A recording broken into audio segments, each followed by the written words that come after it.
Hello students, welcome back to my channel. How are you? Hopefully all are well. आज आप सोच रहे होंगे कि मैडम की स्क्रीन पे हमें क्या दिखाई दे रहा है, कुछ नया सा। ये क्लास 6 का एक आईओ एग्ज़ाम जो होता है हर साल ओलंपियाड का। तो ये मेरी एक स्टूडेंट है गुंजन शर्मा। तो ये उसका एग्ज़ाम था, तो वो बोली कि मैम इसका मुझे आंसर बता दो। तो मुझे लगा कि चलो सबको ही बता देती हूँ मैं वीडियो के मीडियम से। ओके, तो हमारा जो फर्स्ट क्वेश्चन है वो क्या है? India is a country that is rich in dash because of its distinct culture and religion. ठीक है, तो इसका क्या आंसर आएगा? India country. पहले ऑप्शन देखो, calamity, diversity, diversity and activity. तो डाइवर्सिटी, क्योंकि India is a diverse country. आपने वैसे भी ये लाइन सुनी होगी हमेशा हिस्ट्री में, तो डाइवर्सिटी आ जाएगा इसका आंसर। ठीक है, the person dash we met yesterday at the gala is the CEO of the company I use to work for. तो इसका क्या रहेगा आपका आंसर? इसका तो आपका डाइवर्सिटी रहेगा। ठीक है, इसका क्या रहेगा आपका आंसर? द पर्सन हुम, जिसे मैं मिला था। हुम होते जिसको। ठीक है, हुम। फिर क्या जब my younger brother dash presume that I am a person capable of doing anything. I am my younger brother, हमेशा हमेशा होता है। Often, loudly, frequently, ever. Often आ जाएगा। ठीक है, हमेशा प्रिज्यूम करता है कि भी मैं कैपेबल हूँ कुछ भी करने के लिए। The news of my uncle demise cause a dash mood for everyone in family. Demise कहते हैं जब आप किसी अंकल की डेथ की अगर न्यूज़ सुनते हो तो आप कैसे हो जाओगे? आप डिसमल हो जाओगे। ठीक है, आप मतलब दुखी हो जाओगे। I challenge my self to finish my homework with in dash. R है, आर्टिकल है, एच है, तो आपको पता ही है एच को साउंड के ओ को देखना है, एन आ जाएगा आपका इसका में। नेक्स्ट क्या? जापानीज बुक एक आ गए, is dash our reason for being, it focus on describing our life value और वर्थ। ठीक है, ये जापानीज बुक के बारे में, तो किसके बारे में है? तो अबाउट आ जाएगा इसका आंसर, आपका सी आ जाएगा ऑप्शन। एंड फिर इसके बाद आपका है dash I reach the class late I finished although. ठीक है, इसका आ जाएगा ऑल दो, हालांकि मैं क्लास में लेट पहुंचा, मैंने फिर भी काम कर लिया। We dash if we could get some. अब देखो कुड से देख लो, मैंने कुड पहले हाईलाइट किया हुआ है। तो कुड है तो विल नहीं आएगा, आर नहीं आएगा, वोज नहीं आएगा। हाँ, वोज पास में हो सकता है, लेकिन इसमें आपका टेंस आपका जैसे होता है ना कि ये कंडीशनल सेंटेंस होते हैं। कंडीशनल सेंटेंस में थोड़ा सा ध्यान रखते होते हैं कि हम ना वी वर वाले ही होते हैं हमेशा। तो वी वर आ जाएगा। वी, और वैसे भी वी के साथ वो सो आता नहीं है, विल और आर प्रेजेंट में आएगा, तो बचा क्या? वर आ जाएगा। After that diverse they dash each other. ठीक है, इसमें ना आपको याद ही होना पड़ता है। देखो भाई, ये केम अलोंग, केम अबव, केम अक्रॉस। पास आने को केम अक्रॉस बोलते हैं, तो केम अक्रॉस आ जाएगा इसका। What were you doing for so long, it should have been done by now. मतलब कि तुम क्या कर रही थी, जैसे ये काम हो जाना चाहिए, तो इसका शुड आएगा। शुड हैव बीन जब भी हो तो शुड हैव बीन, तो कोई काम होना चाहिए था। The printing work dash the whole night because the book had to be publish that next day. Whole night कोई सारा काम चला, पास में चला, तो कॉन्टिन्यूड हो जाएगा इसका, कॉन्टिन्यूड। क्लियर। नेक्स्ट क्या है? 11 का आपका सी है ना, over friends will, over friends dash for us will be waiting. ठीक है, मैं हमारे लिए वेट करूँगा, विल बी वेटिंग। ठीक था। The criminal dash on the spot by the police officer. अब हैज़ अनकाउंटर्ड नहीं होगा, वॉज अनकाउंटर्ड हो जाएगा, क्योंकि पैसिव वॉइस का सेंटेंस है ये। बाय है ना, पैसिव वॉइस अगर आप जब आप करोगे आपके सिलेबस में होगा तो बात, तो वॉज अनकाउंटर्ड से आप बताओगे पास में। ठीक है, फिर क्योंकि अच्छा बाय है, इसे आपको ऐसे पता चलता है। हैज़ अनकाउंटेड इसलिए है ना क्योंकि एक्टिव सेंटेंस नहीं है, पैसिव स्ट्रक्चर में वर्ब्स प्लस थर्ड फॉर्म से बताते हैं। फिर क्या? A man's dash of other is an expression of nobility. Man's के ट्रीटमेंट, ठीक है, जिस तरीके से व्यवहार करता है इंसान दूसरों के लिए, दूसरों के साथ, तो वो एक्सप्रेशन होता है नोबेलिटी का। तो ट्रीटमेंट है इसका करेक्ट आंसर है।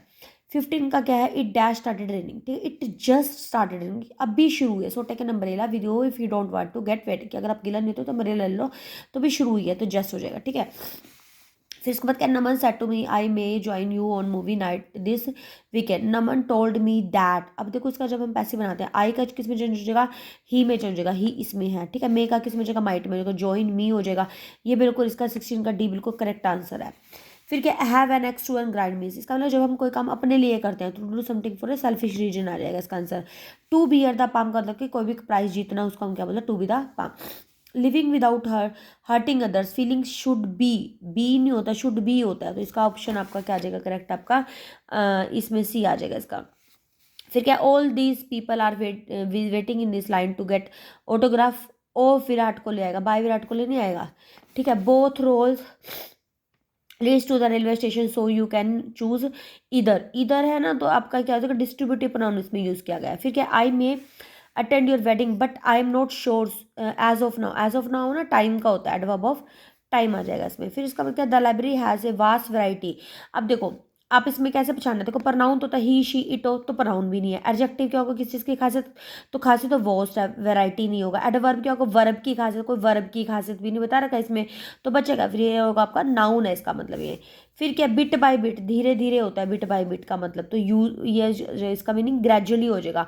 ठीक, ग्रेजुअली तो धीरे धीरे होता है। The manager assured that I would understand the concept bit by bit, मतलब कि धीरे धीरे, ठीक है, ग्रेजुअली आ जाएगा इसका मीनिंग आपका। फिर उसके बाद आपका क्या बचे, एडजेसेंट की स्पेलिंग देख रहे हैं आपने, करेक्ट स्पेलिंग। एडजेसेंट की स्पेलिंग ये होती है ADJACENT, जेसेंट, सेंट होता है ना CENT, फिर जे भी आता है, तो ध्यान रख लो क्योंकि थोड़ी सा स्पेलिंग ना सिमिलर सी होती है, थोड़ी डिफिकल्ट तो आती है, देखो 6th क्लास के अकॉर्डिंग तो है थोड़ा सा।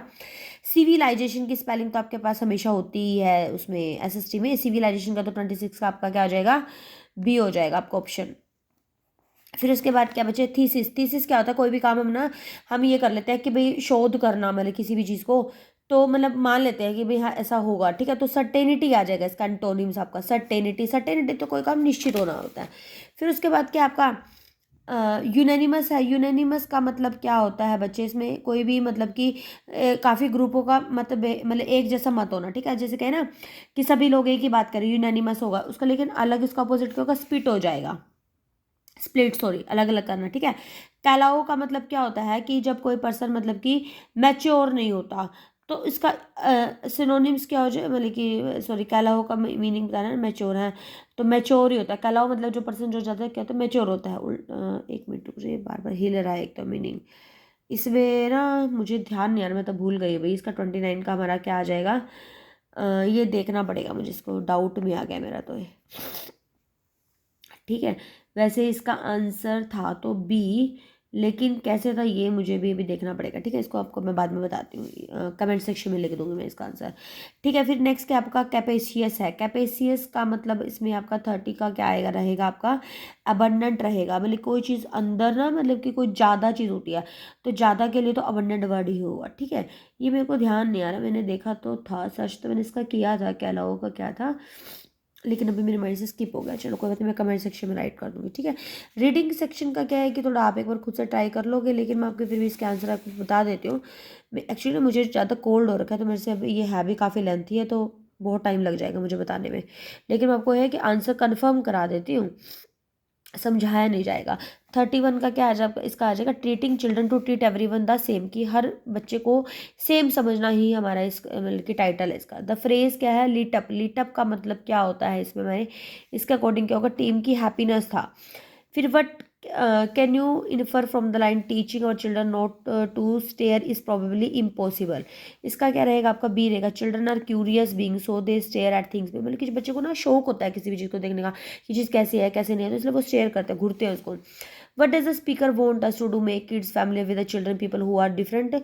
इसमें क्या आएगा आपका सी था इसका आंसर, कि किसी बच्चे को इनकरेज करना कि वो कन्वर्सिंग करे, सबके साथ बातचीत करे, ठीक, कन्वर्सेशन करे। Choose the statement which is incorrect according to the passage. Passage के अकॉर्डिंग कोई इसमें क्या इनकरेक्ट कर देगा। 35 का एड कि dad seem reluctant to allow the writer to interact with his disabled son, ये था इसका, ठीक है। फिर इसी तरीके से आपका नेक्स्ट भी आपका बता देती हूँ मैं। 37 से पहले आपका ये 36 रहता है। 36 का बच्चे आपका क्या आएगा, the horse drawn carriage and Christmas parade can enjoy in the seat of a. इसका क्या था भाई हमारा 36 का हमारा बी था भाई जियोगिया, ठीक है, ये था इसका। 37 का हमारा क्या रहेगा, according to the passage what is the first thing people worry about when it comes to celebrating Christmas out of at home. तो इसका आपका 37 का रहेगा हमारा एक्सपेंस की, एक्सपेंस के बारे में सोचते हैं। Choose the correct statement based on the passage, हमारे इसके अकॉर्डिंग पैसेज के अकॉर्डिंग हमारा क्या रहेगा, इसमें आंसर हमारा रहेगा डी, ठीक है। फर्स्ट और फोर्थ आ जाएगा इसका कि visiting Santa is an important part of the Christmas revelry and Christmas celebration dedicated to the reason and reverence, right. 39 का हमारा क्या रहेगा बच्चे, बी रहेगा इसका, कि what one can we find in Williamsburg in Virginia, cooking and decoration classes, special music concerts, ठीक है। 40 का हमारा क्या रहेगा, सी रहेगा हमारा, because they are costly compare to other places, ठीक है। नेक्स्ट क्या है, Krish it is a long time since we have gone dash together, कहीं हम गए, एनीवेयर आ जाएगा इसका, तो बिना देखे पता लग रहा है। Yes you your brother will have हो जाएगा, विल हैविंग बच्चे ने गलत कर रखा, विल हैव से बताएंगे कि वो सेपरेट रूम से मिल जाएगा, ठीक है। फिर हमारा क्या है, सैम जैसे हम कहते हैं ना ऑल राइट, ठीक है, ऑल राइट आ जाएगा। I will ask my friend, मैं अपने फ्रेंड से पूछूंगा। And if they will together, ठीक है, इसमें क्या आ जाएगा, कैसल इन देयर, तो डे ड्रीमिंग की बात आ जाए तो कैसल इन देयर आंख मीच के लिख दिया करो। डे ड्रीम में तो सपने देखना, ठीक है, अब हमें अकेले बनाना।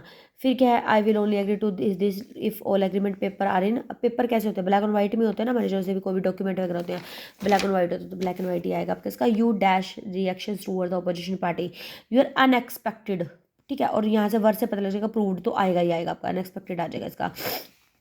I was mesmerized by the dash, by the dash of the carving, इसका क्या आ जाएगा, इंट्रिकेसी। इंट्रिकेसी होता है जब कोई चीज़ कॉम्प्लिकेटेड होता है, कार्विंग होता है किसी चीज़ पे कोई चीज़ बनाना, ठीक है। Choose the incorrect antonyms of the given word. Inexorable का एंटोनिम आपने देखना भाई, इसका एंटोनिम क्या था, इनएक्सोरेबल का था रिमोर्सफुल था।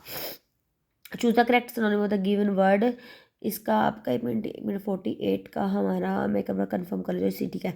Choose the correct synonym of the given word. ये क्या, ऑब्फ्यूकेट का मतलब क्या था हमारा, इसका हमें सिनोनिम बताना है। 49 का हमारा क्या जाएगा, कॉम्प्लिकेट ही है इसका, ठीक है, ठीक कर रखा था बच्चे ने इसका 49 का डी। ऑब्फ्यूकेट मतलब क्या था, किसी चीज़ को मुश्किल बनाना होता है।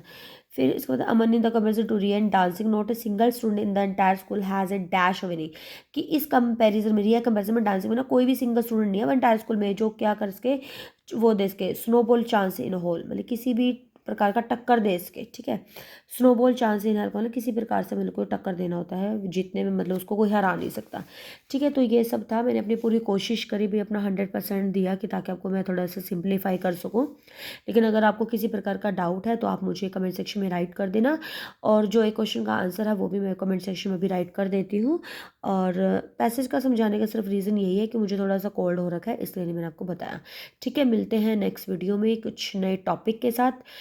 अच्छा हाँ, और एक चीज़, सबसे इंपॉर्टेंट चीज़ जो है, जो आप करते भी हैं, मैं ये नहीं कहती आप करते नहीं हो, आप प्लीज़ लाइक और शेयर सब्सक्राइब करना ना भूलें, ये मेरे लिए एक मोटिवेशन का काम करता है, ठीक है। मिलते हैं एक नई वीडियो में नए कंटेंट के साथ, बाय बाय।